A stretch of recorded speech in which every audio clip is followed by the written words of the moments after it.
नमस्कार. Explore with Raveena माझ्या या यूट्यूब चॅनलवरती तुम्हा सर्वांचे स्वागत आहे. आज मी बनवणार आहे चमचमीत आणि संपूर्ण महाराष्ट्राचं फेवरेट तव्यावरचं बेसन. याला पिठलंही म्हणतात. हे जेवढं दिसायला छान आणि चमचमीत दिसते तेवढंच टेस्टी आहे आणि हेल्दीसुद्धा आहे. चला तर रेसिपीला सुरुवात करूया. तर मंडळी, सगळ्यात आधी एक कांदा बारीक चिरून घ्यायचा आहे. नंतर थोडी कोथिंबीर चिरून घ्यायची आणि हिरवी मिरची आणि लसूण एकत्र बारीक करून घ्यायचे. थोडासा कढीपत्ता घ्यायचा आहे. आता गॅसवर तवा ठेवा.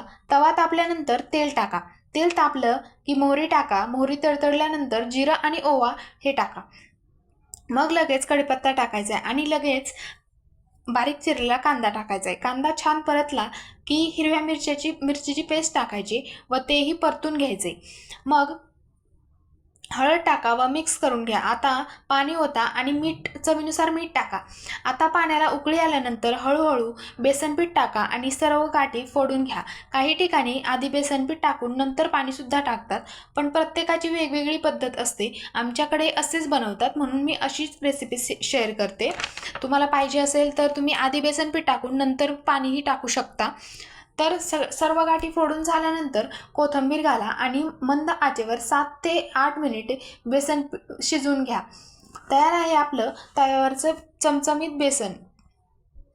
तुम्हाला ही रेसिपी कशी वाटली ते कमेंट करून सांगा. व्हिडिओला लाईक करा, कमेंट करा, शेअर करायला विसरू नका. आणि अशाच नवनवीन व सिंपल रेसिपीज पाहण्यासाठी एक्सप्लोर विथ रवीना माझ्या या यूट्यूब चॅनलला सबस्क्राईब करा. तुम्ही कोणत्या प्रकारे बेसन बनवता हेही कमेंट करून नक्की सांगा. पुन्हा भेटूया अशाच एका नवीन रेसिपीसोबत. तोपर्यंत धन्यवाद.